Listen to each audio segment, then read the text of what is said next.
Hai guys, Eh, kita ketemu lagi. Kali ini kita teruskan pembahasan tentang script untuk meretas Bluetooth. Kebetulan scriptnya sudah saya perbaiki, jadi di mana user akan lebih mudah lagi menggunakan karena saya ubah scriptnya agar bisa terinstall di sistem. Jadi misalkan kita bisa mengeksekusi the Sex Scientist Billy. Ini nama yang baru yang saya belikan, jadi kemungkinan nanti akan saya memproduksi beberapa tool, mungkin tool untuk Zigbee, tool untuk Wi-Fi, jadi saya selalu memberikan nama The Sex Scientist.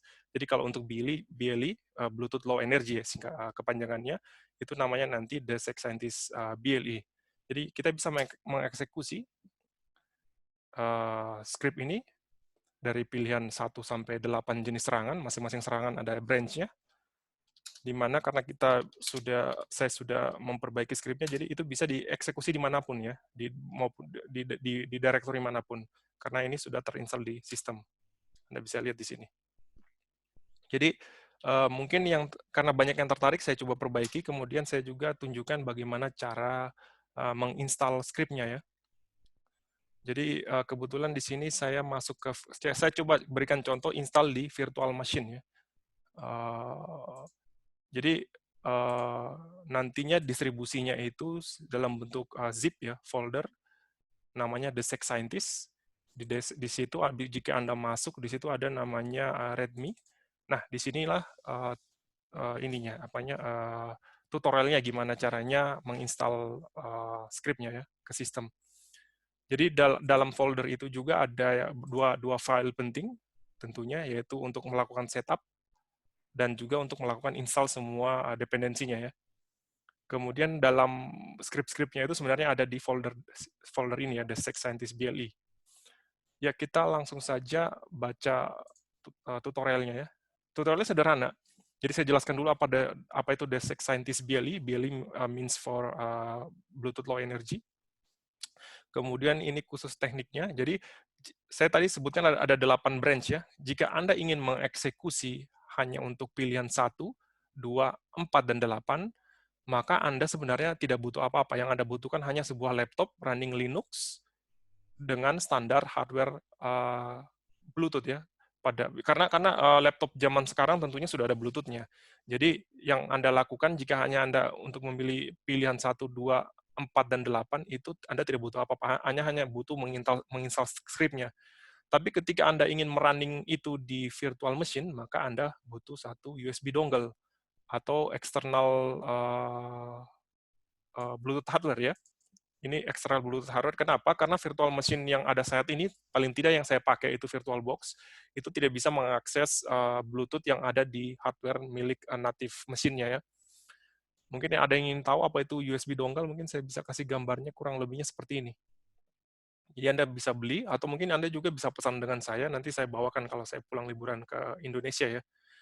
Ya, kurang lebih bentuknya seperti ini. Jadi Anda coba butuh plugin, kemudian bisa di-attach ke virtual machine-nya.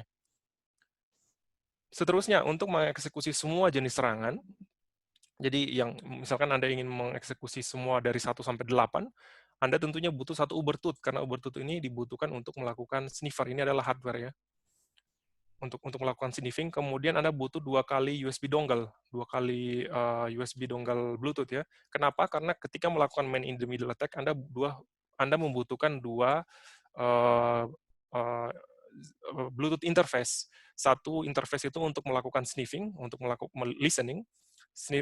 Bluetooth yang kedua itu dilakukan untuk melakukan pengiriman, redirect. Yang saya maksud di sini, mungkin akan saya jelaskan lebih lanjut di man in the middle attack. Jadi kita butuh 2 interface kalau man in the middle attack. Satunya interface untuk yang koneksi ke target, device target, satunya untuk koneksi ke smartphone user ya. Jadi kita butuh 2. Kan namanya man in the middle ya, dia terima, kirim, seperti itu. Makanya kita butuh 2. Juga kita butuh 2 virtual machine. 2 jenis virtual machine. Masing-masing virtual machine itu running Linux, minimal Ubuntu ya, atau setelahnya yang lebih baru juga lebih bagus. Kemudian berikutnya cara installnya sederhana. Anda cukup masuk ke directory utama, kemudian eksekusi sudo python install ya, sebagai root eksekusi. Dalam hal ini di sini Anda sudah lihat, kita masuk ke foldernya, ini ada install .py ya, Python.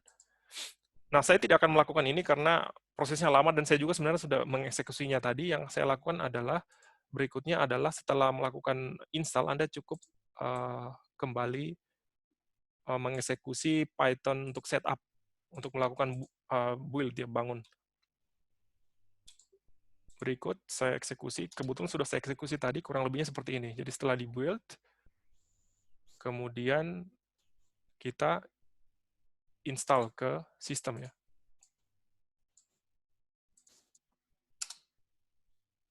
Ya, kalau sampai di sini sudah selesai. Jadi misalkan Anda keluar dari foldernya atau kemanapun, Anda sudah bisa mengeksekusi sudo, harus huruf kecil, Stack Scientist, ya. Nah, Anda lihat di sini, sistemnya meminta please insert minimal 1 dongle, karena kita running di virtual machine. Nah, karena kita running virtual machine, saya hanya akan memberikan contohnya. Saya tidak bisa melakukan itu karena lagi menunggu dongle-nya. Mudah-mudahan segera datang dalam beberapa hari ke depan. Saya matikan saja virtual machine-nya. Kita coba running di native Linux, ya. Oke, eksekusi tutup. Ya. Nah, sekarang kita masuk di native Linux. Apa yang saya lakukan di sini, saya akan coba melakukan scanning pertamanya. Saya hidupkan dulu beberapa device-nya, Bluetooth. Di sini saya punya sensor tag dan lampu smart light, ya, berbasis Bluetooth. Kita coba melakukan pertama, coba kita eksekusi. Misalkan saya mau melakukan scanning, ya, nomor 1 berarti. Nah, kita akan menerima sekian banyak device sekitar, termasuk device milik tetangga. Ada berapa di sini?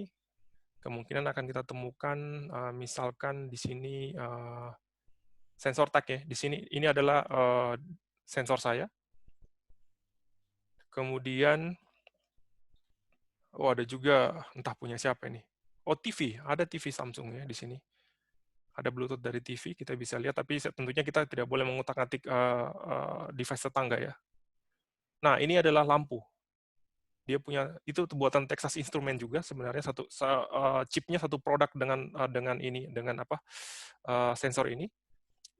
Kemudian kita coba lihat lebih lanjut, ini MAC address-nya, kita coba copy. Ya, coba kita quit, ya. Nah, coba kita grab informasi, ya. Informasi, karena kita sudah tahu, kita coba enumerasi, ya. Kita coba cari karakteristik apa yang ada di device lampu tadi. Nah, kita tandain bahwa tadi MAC address-nya sekian, kita bisa mengeksekusi nomor 2, ya. Berarti nomor 2, karena targetnya nomor 2 di list. Sekian, ya, di sini, ya, nomor 2. Anda tinggal tekan nomor 2. Dia akan melakukan enumerasi. Nah, inilah hasil enumerasinya. Ada sekian banyak karakteristik, akan saya jelaskan nanti, ya. Ini kita bahas tool dulu. Untuk sesi Bluetooth, saya akan jelaskan lebih detail bagaimana cara menggunakan, bagaimana cara memahami protokol Bluetooth, akan saya jelaskan di konsepnya. Nah, di sini ada sekian banyak, jadi kita lakukan enumerasi, kita tahu model number string-nya, kita tahu firmware-nya, versinya, hardware versinya, dan segala macam, ya. Karena dari sini kita bisa, dari nomor-nomor seri ini kita bisa tahu karakteristik dari Bluetooth Smart Light ini. Nah, ada sekian banyak karakteristik di sini, tapi yang menarik buat saya itu adalah yang handle 21, ya. Handle 21 misalkan di sini. Kita cari dulu handle 21. Mungkin saya kecilkan dulu biar tidak ini. Ya, sekian handle 21, karakteristiknya sekian, terbaca. Jadi ketika melakukan scanning, Bluetooth device di laptop ini melakukan pembacaan. Nah, pembacaannya itu value-nya 01. Sebenarnya apa artinya 01? Ini artinya bahwa lampunya itu sedang on. Jadi kita bisa mengganti sebenarnya. Jadi kita coba pindah, ya. Kita coba pindah, kita pilih nomor 8 misalkan, ambil kontrol, ya. Nomor 8. Oke. Coba kita eksekusi handle 21 tadi dengan value 00. Ya, mudah-mudahan terlihat.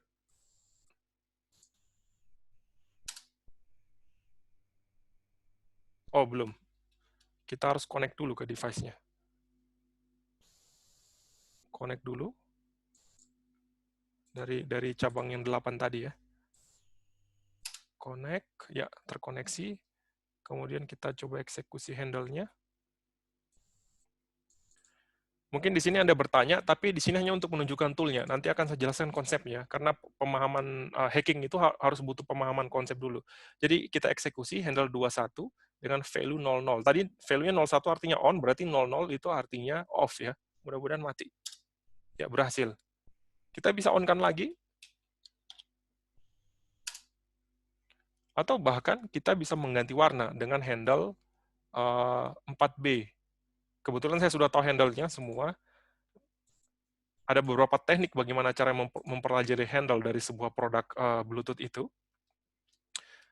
Tapi akan saja lagi-lagi di sini kita akan hanya bahas tool-nya saja dulu. Merah, ya kita bisa mengganti merah dengan 4BF33 atau kita ganti dengan 4B6FF10 ya. 6FF10 itu artinya green atau mungkin 100CF. Blue. Atau mungkin kita kembali matikan. Kita kembali nyalakan. Atau bisa juga kita kembali ganti warna merah. Exit. Ya sekian, jadi gampang cara menggunakannya. Jadi seperti yang saya bilang, kalau pilihan nomor 1, nomor 2, 4, dan 8 itu Anda tidak butuh apa-apa. Anda hanya langsung install saja script-nya. Tapi untuk pilihan 3 itu Anda butuh Ubertooth, salah satu tambahan hardware untuk melakukan sniffing. Kemudian denial of service, cloning, man in the middle, Anda paling tidak butuh 2 virtual machine dan 2 USB dongle, sebagai karena Anda berperan di tengah untuk melakukan penerimaan dan forward, terima forward, jadi Anda butuh 2 interface Bluetooth. Tapi kalau ambil alih kontrol, seperti yang saya tunjukkan tadi, nomor 8, Anda juga tidak butuh apa-apa, hanya butuh Linux dan script-nya. Ya, sekian. Sekali lagi, mungkin sudah ada beberapa yang kontak saya, yang tertarik, jangan ragu untuk mengontak saya. Jangan lupa subscribe dan share sebanyak-banyaknya. Terima kasih, sampai ketemu lagi di sesi konsep untuk Bluetooth, agar saya bisa jelaskan dengan detail seperti apa sih karakteristik dan bagaimana cara mengenali Bluetooth device itu. Sekian, terima kasih, sampai ketemu lagi di sesi berikutnya.